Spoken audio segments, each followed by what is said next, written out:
ಒಂದು ಓಟದಲ್ಲಿ ಒಟ್ಟು 100 ಬೈಕ್ಗಳಿದಾವೆ. ಅವುಗಳಲ್ಲಿ ಹಳದಿ ಮತ್ತು ಹಸಿರು ಬಣ್ಣದ ಬೈಕ್ಗಳಿವೆ. ಎಲ್ಲಾ ಬೈಕ್ಗಳ ಸರಾಸರಿ ವೇಗ ಗಂಟೆಗೆ 35 ಕಿಲೋಮೀಟರ್ ಆಗಿದ್ರೆ ಹಳದಿ ಬೈಕ್ಗಳ ಸರಾಸರಿ ವೇಗ 55 ಕಿಲೋಮೀಟರ್ ಮತ್ತು ಹಸಿರು ಬೈಕ್ಗಳ ಸರಾಸರಿ ವೇಗ 30 ಕಿಲೋಮೀಟರ್ ಆಗಿದ್ರೆ ಆ ಓಟದಲ್ಲಿರುವ ಹಸಿರು ಬೈಕ್ಗಳ ಸಂಖ್ಯೆ ಎಷ್ಟು ಅಂತ ಕೇಳಿದ್ರೆ ನೋಡ್ರಿ, ಇಲ್ಲಿ ಹಳದಿ ಬೈಕ್ ಮತ್ತು ಗ್ರೀನ್ ಬೈಕ್ ಸೇರಿ ಟೋಟಲ್ ಎಷ್ಟು ಅದಾವ? 100 ಅದಾವ. ಇಲ್ಲಿ ನೋಡ್ರಿ, ಹಳದಿ ಬೈಕ್ ಇದ್ದು ಎಷ್ಟೈತಿ? ಎವರೇಜ್ 55 ಐತಿ. ಆಮೇಲೆ ಹಸಿರು ಬೈಕ್ ಇದ್ದು 30 ಐತಿ. ಅಂದ್ರೆ y into 55 plus green into 30 equal ಎಷ್ಟೈತಿ? ಟೋಟಲ್ ಇಲ್ಲಿ 35 ಇಂಟು ಇದ್ರ ಟೋಟಲ್ ಎವರೇಜ್ 100 ಬೈಕಿಂಗ್ 35 ಕೊಟ್ರ. ಇದು ನೋಡ್ರಿ, y ಈಕ್ವಲ್ ಏನ್ ಮಾಡ್ತೀನಿ? ಇಲ್ಲಿ 100 ಮೈನಸ್ ಗ್ರೀನ್ ಮಾಡ್ತೀನಿ. ಅಂದ್ರೆ y ವ್ಯಾಲ್ಯೂ ಇಲ್ಲಿ ಏನಂತ ತಗೊಂತೀನಿ? 100 minus G into 55 plus 30 into G ಆಗುತ್ತೆ. ಇದು ಎಷ್ಟಾಗುತ್ತೆ? 3500 ಆಕತಿ. 5500 minus 55 G plus 30 G equal ಎಷ್ಟಾಗುತ್ತೆ? 3500 ಆಗುತ್ತೆ. 5500 ಇದು ಮೈನಸ್ ಎಷ್ಟಾಗುತ್ತೆ? ಇಲ್ಲಿ 5500 ಮೈನಸ್ 25 ಜಿ ಈಕ್ವಲ್ 3500 ಆಕತಿ. ಮೈನಸ್ ಈ ಸೈಡ್ ಬಂದ್ರೆ ಪ್ಲಸ್ ಆಗುತ್ತೆ. 5500 3500 ಉಳಿದಿದ್ದಷ್ಟು 2000 ಈಕ್ವಲ್ 25 ಜಿ 25 ಒಂದ್ಲಿ 25 80 ಆಗುತ್ತೆ. ಅಂದ್ರೆ ಗ್ರೀನ್ ಬೈಕ್ಗಳು ಎಷ್ಟದಾವ? ಇಲ್ಲಿ 80 ಅದಾವ. ಆಪ್ಷನ್ ಬಿ ಕರೆಕ್ಟ್ ಆನ್ಸರ್ ಆಗುತ್ತೆ. ನಮ್ಮ ಚಾನಲ್ ಸಬ್ಸ್ಕ್ರೈಬ್ ಇಲ್ಲ ಸಬ್ಸ್ಕ್ರೈಬ್ ಮಾಡ್ರಿ, ಮತ್ತು ಹಂಗೆ ಲೈಕ್ ಮಾಡ್ರಿ, ಶೇರ್ ಮಾಡ್ರಿ. PDF ಗೆ ನಮ್ಮ ಟೆಲಿಗ್ರಾಮ್ ಚಾನಲ್ನ ಜಾಯ್ನ್ ಆಗ್ರಿ. ರವಿ ಒಟ್ಟು ಕೆಲಸದ 4ನೇ ಒಂದು ಭಾಗವನ್ನು 15 ದಿನದಾಗ ಪೂರ್ಣಗೊಳಿಸ್ತಾನ. ಅಂದ್ರೆ 1/4 ಭಾಗನ ಎಷ್ಟು ದಿನ ತಗೊಂತಾನ? 15 ದಿನ ತಗೊಂತಾನ. ಫುಲ್ ಕೆಲಸ ಮಾಡ್ಕಂದ್ರೆ ಒಂದ್ ಕೆಲಸ ಫುಲ್ ಮಾಡಕ್ಕೆ ಎಷ್ಟು ದಿನ ತಗೊಂತಾನ? 60 ದಿನ ತಗೊಂತಾನ. ಆಮೇಲೆ ಚವಿ ಒಟ್ಟು ಕೆಲಸದ 3ನೇ ಒಂದು ಭಾಗನ 18 ದಿನ ಪೂರ್ಣಗೊಳಿಸ್ತಾರ. ಅಂದ್ರೆ ಚವಿ ಅವ್ರು ಏನಾಯ್ತು 1/3 ಭಾಗನ ಎಷ್ಟು ದಿನ? 18 ದಿನ ಮಾಡ್ತಾರ. ಅಂದ್ರೆ ಫುಲ್ ಕೆಲಸನ ಎಷ್ಟು ದಿನ ಮಾಡ್ತಾರ? ಅವರು 54 ದಿನದಾಗ ಮಾಡ್ತಾರ. ಆಮೇಲೆ ಮತ್ತು ಧನಿ ಒಟ್ಟು ಕೆಲಸದ ಅರ್ಧದಷ್ಟು ಭಾಗನ 24 ದಿನದಾಗ ಮಾಡ್ತಾರ. ಧನಿ ಏನೈತಿ 1/2 ಭಾಗನ ಕೆಲಸನ ಎಷ್ಟು ದಿನ ಮಾಡ್ತಾರ? 24 ದಿನದಾಗ ಮಾಡ್ತಾರ. ಫುಲ್ ಕೆಲಸ ಒಂದ್ ಕೆಲಸ ಮಾಡಕ್ಕೆ ಎಷ್ಟು ದಿನ ತಗೊಂತಾರ? ಇವರು 48 ದಿನ ತಗೊಂತಾರ. ರವಿ, ಚವಿ ಮತ್ತು ಧನಿ ಮೂರು ಸೇರಿ ಒಟ್ಟು ಕೆಲಸ ಮುಕ್ಕಾಲು ಭಾಗನ ಪೂರ್ಣಗೊಳಿಸಲು ಎಷ್ಟು ಸಮಯ ತೆಗೆದುಕೊಳ್ತಾರ ಅಂತ ಕೇಳಿರಲಿ. ನೋಡ್ರಿ, ರವಿ ಎಷ್ಟೈತಿ? 60 ಐತಿ. ಮತ್ತ ಧನಿ ಚವಿದ ಎಷ್ಟೈತಿ? 54 ಐತಿ. ಮತ್ತು ಧನಿದ ಎಷ್ಟೈತಿ? 48 ಐತಿ. ಟೋಟಲ್ LCM ಎಷ್ಟಾಗುತ್ತೆ? 2160 ಆಗುತ್ತೆ. 60 36 50 54 40 ಆಗುತ್ತೆ. 48 45 ಆಗುತ್ತೆ. ಟೋಟಲ್ ಎಫಿಷಿಯನ್ಸಿ 3 ಜನ ಶೇರ್ ಎಷ್ಟಾಗುತ್ತೆ? 121 ಆಗುತ್ತೆ. 3 ಜನರು ತೆಗೆದುಕೊಳ್ಳೋ ಟೈಮ್ ಎಷ್ಟಾಗುತ್ತೆ? ಇಲ್ಲಿ 2160 121 ಇಂಟು ಮುಕ್ಕಾಲು ಭಾಗ ಅಂದ್ರೆ 3/4 ಆಗುತ್ತೆ. 4 ಒಂದ್ಲಿ 4 5 20 4 4 16 ಈಜುಕೊಟ್ಟು ಇದೆಷ್ಟಾಗುತ್ತೆ? 3 4 3 5 15 1621 121 ಟೈಮ್ ತಗೊಂತಾರ ದಿನಗಳನ್ನ. ಆಪ್ಷನ್ ಎ ಕರೆಕ್ಟ್ ಆನ್ಸರ್ ಆಗುತ್ತೆ. ಮೂರನೇ ಪ್ರೊಪೋರ್ಷನಲ್ ಏನಂತ ಕೇಳಿದ್ರೆ 28 ಮತ್ತು 112 ಅಂದ್ರೆ 28 / 112 ಈಜುಕೊಟ್ಟು 112 x ಆಗುತ್ತೆ. 4 7 28 4 23 7 ಒಂದ್ಲಿ 7 16 x ಈಜುಕೊಟ್ಟು ಏನಾಗುತ್ತೆ? 23 ಇಂಟು 16 ಆಗುತ್ತೆ. ಅಂದ್ರೆ ಎಷ್ಟಾಗುತ್ತೆ? 368 x ವ್ಯಾಲ್ಯೂ ಆಗುತ್ತೆ. ಆಪ್ಷನ್ ಇಲ್ಲಿ ಆಪ್ಷನ್ ಬಿ ಅಂತ ಕರೆಕ್ಟ್ ಆನ್ಸರ್ ಆಗುತ್ತೆ. ಒಂದು ಅರ್ಧ ಗೋಳಾಕಾರದ ಬೋಲ್ನ ತ್ರಿಜ್ಯವು 3.5 ಸೆಂಟಿಮೀಟರ್ ಐತಿ. ಇದಕ್ಕೆ ಒಳಭಾಗ ಮತ್ತು ಹೊರಭಾಗ ಎರಡಕ್ಕೂ ಬಣ್ಣ ಹಚ್ಚಬೇಕಾಗಿದೆ. 10 ಚದರ ಸೆಂಟಿಮೀಟರ್ಗೆ 15 ರೂಪಾಯಿರಂತೆ ಬಣ್ಣ ಹಚ್ಚಲು ತಗಲುವ ವೆಚ್ಚವನ್ನು ಕಂಡುಹಿಡಿ ಅಂತ ಕೇಳಿದ್ರೆ ನೋಡಿ, ಇಲ್ಲಿ ಕರ್ವ್ ಸರ್ಫೇಸ್ ಏರಿಯಾ ಏನಾಗುತ್ತೆ? ಇಲ್ಲಿ 2πr² ಆಗುತ್ತೆ. ಅಂದ್ರೆ ಇದು ಹೊರಗಿನ ಭಾಗದಿಂದ ಹೊರಗ ಮತ್ತು ಒಳಗೆ ಹಚ್ಚಕತ್ತಾರ. ಟೋಟಲ್ ಕರ್ವ್ ಸರ್ಫೇಸ್ ಏನಾಗುತ್ತೆ? ಇಲ್ಲಿ 22/7 ಆರ್ ವ್ಯಾಲ್ಯೂ 3.5 ಇಂಟು 3.5 ಆಗೈತಿ. ಪಾಯಿಂಟ್ ಡಿವೈಡೆಡ್ ಬೈ 100 ಮಾಡ್ತೀನಿ. 7 5 35 5 20 5 ವೇಳೆ 5 4 2 11 2 2 ಅಂದ್ರೆ ಕರ್ವ್ ಸರ್ಫೇಸ್ ಏರಿಯಾ ಇಲ್ಲಿ ಒಂದ್ ಸೈಡ್ ಇಂದ ಎಷ್ಟು ಬಂತು? 77 ಸೆಂಟಿಮೀಟರ್ ಆಯ್ತು. ಅಂದ್ರೆ ನಮ್ಗೆ ಎರಡು ಸೈಡ್ ಒಳಗ ಮತ್ತು ಹೊರಗ ಐತೆ ಅಂದ್ರೆ ಅದು 2 ಇಂಟು 77 ಆಗತ್ತೆ. ಅಂದ್ರೆ 154 ಸೆಂಟಿಮೀಟರ್ ಸ್ಕ್ವೇರ್ ಹಚ್ಬೇಕು. ಅದಕ್ಕೆ ತಗಲುವ ವೆಚ್ಚ ಏನಾಗುತ್ತೆ? ಇಲ್ಲಿ 154 ಇಂಟು ಪ್ರತಿ 10 ಚದರ ಮೀಟರ್ಗೆ 15 ರೂಪಾಯಿ ಐತಿ. ಡಿವೈಡೆಡ್ ಬೈ 10 ಮಾಡ್ಬೇಕು. 5 3 5 2 2 2 7 ಅಂದ್ರೆ ಎಷ್ಟಾಗತ್ತೆ? 3 7 21 3 7 231 ರೂಪಾಯಿ ಆಗುತ್ತೆ. ಆಪ್ಷನ್ ಡಿ ಇಲ್ಲಿ ಕರೆಕ್ಟ್ ಆನ್ಸರ್ ಆಗುತ್ತೆ. 30%, 25% ಮತ್ತು 40% ಮೂರು ಸತತ ರಿಯಾಯಿತಿಗಳಿಗೆ ಸಮಾನವಾದ ಏಕೈಕ ರಿಯಾಯಿತಿ ಏನಂತ ಕೇಳಿರಲಿ. 30% ಅಂದ್ರೆ ಏನಾಗುತ್ತೆ? ಇದು 3/10 ಆಗುತ್ತೆ. 25% ಅಂದ್ರೆ 1/4 ಆಗುತ್ತೆ. 40% ಅಂದ್ರೆ 2/5 ಆಗೈತಿ. 10% ಅಂದ್ರೆ ಡಿಸ್ಕೌಂಟ್ ಕೊಟ್ಟನಂದ್ರೆ ಇಲ್ಲಿ 3 ಹೋಗಿ ಉಳಿದಿದಷ್ಟು 7 ಆಗುತ್ತೆ. 4 ಇದ್ದಿದ್ದು 1 ಹೋಗಿ 3 ಆಗುತ್ತೆ. 5 ಇದ್ದು 2 ಹೋಗಿ ಏನಾಗುತ್ತೆ? 3 ಆಗುತ್ತೆ.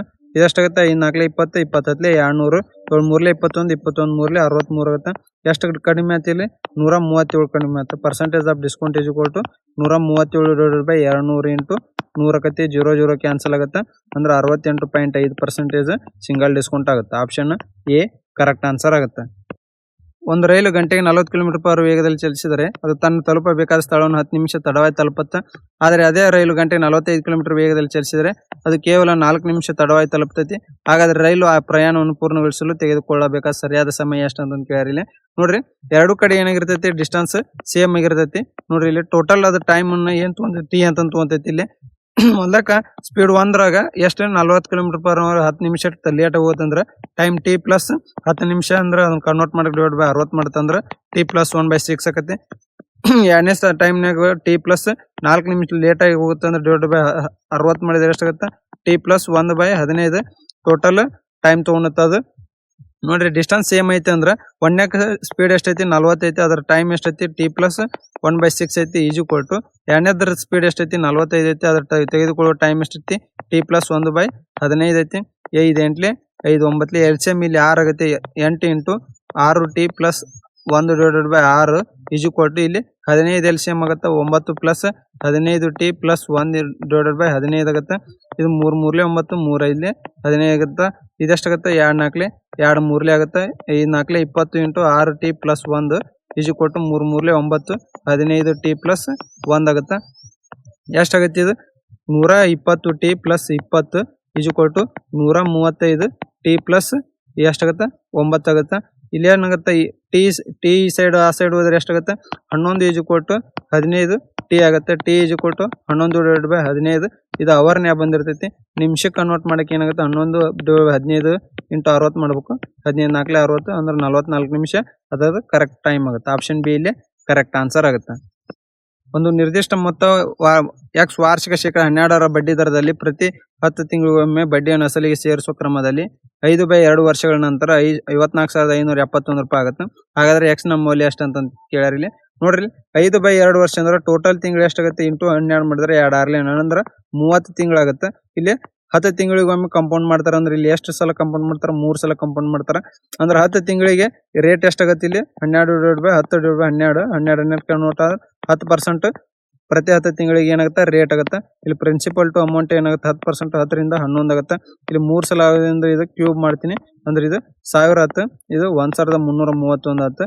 ಅಮೌಂಟ್ ವ್ಯಾಲ್ಯೂ ಕೊಟ್ಟರೆ ಎಷ್ಟು ಕೊಟ್ಟರೆ 54,571 ಅಂದ್ರೆ ಇಂಟು ಎಷ್ಟು ಆಗೈತಿ ಇದು 41 ಆಗೈತಿ. 1000ಕ್ಕೆ ಇಂಟು 41 ಮಾಡಿದ್ರೆ ಪ್ರಿನ್ಸಿಪಲ್ ಎಷ್ಟಾಗುತ್ತೆ 41,000 ರೂಪಾಯಿ ಆಗುತ್ತೆ. ಆಪ್ಷನ್ ಇಲ್ಲಿ ಡಿ ಕರೆಕ್ಟ್ ಆನ್ಸರ್ ಆಗುತ್ತೆ. ಅಮಿತ್ ಒಂದು ಪಿಯಾನೋವನ್ನು ಖರೀದಿಸಿ ಅದನ್ನು ಗೋಪಾಲಿಗೆ 5% ಲಾಭಕ್ಕೆ ಮಾರಾಟ ಮಾಡಿದನು.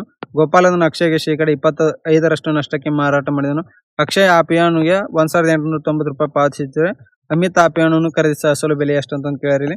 ನೋಡ್ರಿ ಅಮಿತ್, ಗೋಪಾಲ ಮತ್ತ ಅಕ್ಷಯ್ 3 ಜನ ಅದರ. ಅಮಿತ್ ಏನ್ ಮಾಡ್ತಾನ 5% ಪ್ರಾಫಿಟ್ ಮಾಡ್ತಾನ. 100 ಇತ್ತಂದ್ರ ಪ್ರಾಫಿಟ್ ಮಾಡಿದ್ದು 105 ರೂಪಾಯಿ ಸೆಲ್ಲಿಂಗ್ ಪ್ರೈಸ್ ಆಕತಿ. ಗೋಪಾಲ್ ಅದನ್ನ 25% ನಷ್ಟಕ್ಕೆ ಮಾರ್ತಾನಂದ್ರ 4ರಿಂದ 3 ಆಗತ್ತ. ಇಲ್ಲೇ 105 ಬರೀನು, ಇಲ್ಲೇ 4 ಬರೀನು. ಇದು 5 21 5 21 5 20 ಆಗತ್ತ. 4 4 20 80 21 4 84 21 3 63 ಆಗುತ್ತೆ. 63 ವ್ಯಾಲ್ಯೂ ಎಷ್ಟು ಕೊಟ್ಟಾನ ಇಲ್ಲಿ 1,890 ಕೊಟ್ಟಾನ. ಇಂಟು 30 ಮಾಡುತ್ತೆ. ಇಲ್ಲಿ ಅಮಿತ್ ಎಷ್ಟಾಗುತ್ತೆ 80 ಇಂಟು 30 ಮಾಡಿದ್ರೆ 2,400 ರೂಪಾಯಿ ಆಗುತ್ತೆ. ಆಪ್ಷನ್ ಡಿ ಕರೆಕ್ಟ್ ಆನ್ಸರ್ ಆಗುತ್ತೆ. ಪೆಟ್ರೋಲ್ ಬೆಲೆಯು ಪ್ರತಿ ಲೀಟರ್ಗೆ 50ರಷ್ಟು ಹೆಚ್ಚಾಗುತ್ತೆ ಮತ್ತು ಅದರ ಮೇಲಿನ ವೆಚ್ಚ ಕೇವಲ 14% ಮಾತ್ರ ಹೆಚ್ಚಾಗಬೇಕಂದ್ರೆ ಅದರ ಬಳಕೆಯನ್ನು ಶೇಕಡ ಹೆಚ್ಚು ಪ್ರಮಾಣ ಕಡಿಮೆ ಮಾಡ್ಬೇಕಂತ ಕೇಳಿದ್ರೆ ಪರ್ಸೆಂಟೇಜ್ ಆಫ್ ಡಿಕ್ರೀಸ್ ಏನಾಗುತ್ತೆ 50% ಹೆಚ್ಚಾಗೈತೆ ಅದನ್ನು 14% ಕಡಿಮೆ ಹೆಚ್ಚಾಗಬೇಕಂದ್ರೆ 50 - 14 ಡಿವೈಡ್ 100 ಪ್ಲಸ್ 50 ಇಂಟು 100 ಮಾಡಬೇಕು. ಇದೆಷ್ಟಾಗುತ್ತೆ 36 ಡಿವೈಡೆಡ್ ಬೈ 154 ಆಗುತ್ತೆ ಇಂಟು 100 ಆಗುತ್ತೆ. ಎಷ್ಟಾಗೈತೆ ಇದು 24% ಮಾಡಬೇಕು. ಪರ್ಸೆಂಟೇಜ್ ಆಫ್ ಡಿಕ್ರೀಸ್ ಆಗುತ್ತೆ. ಆಪ್ಷನ್ ಎ ಇಲ್ಲಿ ಕರೆಕ್ಟ್ ಆನ್ಸರ್ ಆಗುತ್ತೆ. ವರುಣ್ 5,400 ಮೊತ್ತವನ್ನು ಮತ್ತು ಆಶೀಶ್ 9,400 ಮೊತ್ತವನ್ನು ಒಂದೇ ವಾರ್ಷಿಕ ಸರಳ ಬಡ್ಡಿ ದರದಲ್ಲಿ ಹೂಡಿಕೆ ಮಾಡ್ತಾರೆ. 3 ವರ್ಷಗಳ ಕೊನೆಯಲ್ಲಿ ಆಶೀಶ್ ವರುಣ್ಗೆ 960 ರೂಪಾಯಿ ಹೆಚ್ಚು ಬಡ್ಡಿಯನ್ನು ಪಡೆದರ ವಾರ್ಷಿಕ ಬಡ್ಡಿ ದರವನ್ನು ಕಂಡುಹಿಡಿರಿ ಅಂತ ಕೇಳಿರಿ. ನೋಡ್ರಿ 9,400ಕ್ಕೆ 960 ರೂಪಾಯಿ ಜಾಸ್ತಿ ಬಂದೈತೆ ಅಂದ್ರೆ ಇದೇನಾಗುತ್ತೆ ಡಿಫ್ರೆನ್ಸ್ ಆಗುತ್ತೆ. 9,400 into 3 into 6 divide by 100 minus 5,400 into 3 into 6 divide by 100 equal to ಎಷ್ಟೈತಿ 960 ಐತಿ. 0 0 ಕ್ಯಾನ್ಸಲ್ ಮಾಡೋಣ. ಇಲ್ಲಿ 3 3 320 ಆಗುತ್ತೆ. 94 6 ಮೈನಸ್ 54 6 ಈಕ್ವಲ್ ಟು ಎಷ್ಟಾಯ್ತು 320 ಆಯ್ತು. 40 6 ಈಕ್ವಲ್ ಟು ಎಷ್ಟಾಯ್ತು 320 ಆಯ್ತು. 6 ಈಕ್ವಲ್ ಟು ಎಷ್ಟಾಗುತ್ತೆ 8% ಆಗುತ್ತೆ. ಆಪ್ಷನ್ ಸಿ ಕರೆಕ್ಟ್ ಆನ್ಸರ್ ಆಗುತ್ತೆ. ಗಿಲ್ 2 ನಾಯಿಗಳನ್ನು ಒಂದೇ ಬೆಲೆಗೆ ಮಾರಾಟ ಮಾಡಿದನು. ಅದರಲ್ಲಿ ಒಂದರ ಬೆಲೆ ಶೇಕಡ 22ರಷ್ಟು ಲಾಭ ಮತ್ತು ಇನ್ನೊಂದರ ಮೇಲೆ 22ರಷ್ಟು ನಷ್ಟವನ್ನು ಪಡೆದನು. ಹಾಗಾದ್ರೆ ಈ ವ್ಯವಹಾರದಲ್ಲಿ ಗಿಲ್ ಪಡೆದ ಒಟ್ಟು ಲಾಭ ಅಥವಾ ನಷ್ಟ ಶೇಕಡಾವಾರು ಪ್ರಮಾಣ ಎಷ್ಟು ಅಂತ ಕೇಳ್ಯಾರ. ಈ ಟೈಪ್ ಕ್ವಶನ್ ಒಳಗ ಪರ್ಸೆಂಟೇಜ್ ಆಫ್ ಲಾಸ್ ಆಗುತ್ತೆ ಅಂದ್ರೆ x² / 100 ಆಗುತ್ತೆ. ಅಂದ್ರೆ 22² / 100 ಮಾಡಿದ್ರೆ ಎಷ್ಟಾಗುತ್ತೆ? 484² ಮಾಡಿದ್ರೆ 4.84% 84% ಏನಾಗುತ್ತೆ? ಇದು ಲಾಸ್ ಆಗುತ್ತೆ. ಅಂದ್ರೆ ಆಪ್ಷನ್ ಇಲ್ಲಿ ಡಿ ಕರೆಕ್ಟ್ ಆನ್ಸರ್ ಆಗುತ್ತೆ. ಜಾಕೀರ್ ಎ ಎಂಬ ನಗರದಿಂದ ಬಿ ಎಂಬ ನಗರಕ್ಕೆ ಪ್ರಯಾಣಿಸ್ತಾನ. ಜಾಕೀರ್ ತನ್ನ ಕಾರನ್ನು ಸಾಮಾನ್ಯ ವೇಗದ 2/3 ವೇಗ ಚಲಾಯಿಸಿದರೆ ಅವನು ಬಿ ನಗರವನ್ನು 10 ನಿಮಿಷ ತಡವಾಗಿ ತಲುಪ್ತಾನ. ಹಾಗಾದರೆ ಜಾಕೀರ್ ತನ್ನ ಸಾಮಾನ್ಯ ವೇಗದ ಕಾರನ್ನು ಚಲಾಯಿಸಿದರೆ ಎ ನಗರದಿಂದ ಬಿ ನಗರಕ್ಕೆ ಪ್ರಯಾಣ ತೆಗೆದುಕೊಳ್ಳುವ ಸಮಯ ಎಷ್ಟು ಅಂತ ಕೇಳಿರಲಿ. ನೋಡ್ರಿ, ಅವ್ನ ಸ್ಪೀಡ್ ಚೇಂಜ್ ಆತಂದ್ರೆ change is equal to 2/3 initial ಸ್ಪೀಡಿಗೆ ಇರ್ತೈತಿ. ಅಂದ್ರೆ ಚೇಂಜ್ ಆಗಿ ಸ್ಪೀಡ್ ಇರೋ ಇನಿಷಿಯಲ್ ಸ್ಪೀಡ್ ಏನಾಗುತ್ತೆ? 2/3 ರೇಷಿಯೋ ಆಗುತ್ತೆ. ಸ್ಪೀಡ್ ರೇಷಿಯೋ ಏನಾಗುತ್ತೆ? ಚೇಂಜ್ ಮತ್ತು ಇನಿಷಿಯಲ್ ರೇಷಿಯೋದು 2:3 ಆಗುತ್ತೆ. ಅದರ ಟೈಮ್ ರೇಷಿಯೋ ಏನಾಗುತ್ತೆ? ಅದ್ರ ರಿವರ್ಸ್ ಆಗುತ್ತೆ, 3:2 ಆಗುತ್ತೆ. ಇಲ್ಲಿ ಟೈಮ್ ಏನಾಗುತ್ತೆ? 1 ವ್ಯಾಲ್ಯೂ ಕೊಟ್ಟಾನ ಅಂದ್ರೆ 10 ನಿಮಿಷ ಲೇಟ್ ಆಗಿ ಹೋಗ್ತಾನ ಅಂತಂದು. ಅಂದ್ರೆ ಅವ ಇನಿಷಿಯಲ್ ಹೋಗೋದು ಎಷ್ಟು ರೇಷಿಯೋ ಐತಿ? 2 ಐತಿ. ಅಂದ್ರೆ 2 × 10 ಮಾಡಿದ್ರು ಅಂದ್ರೆ ಎಷ್ಟು?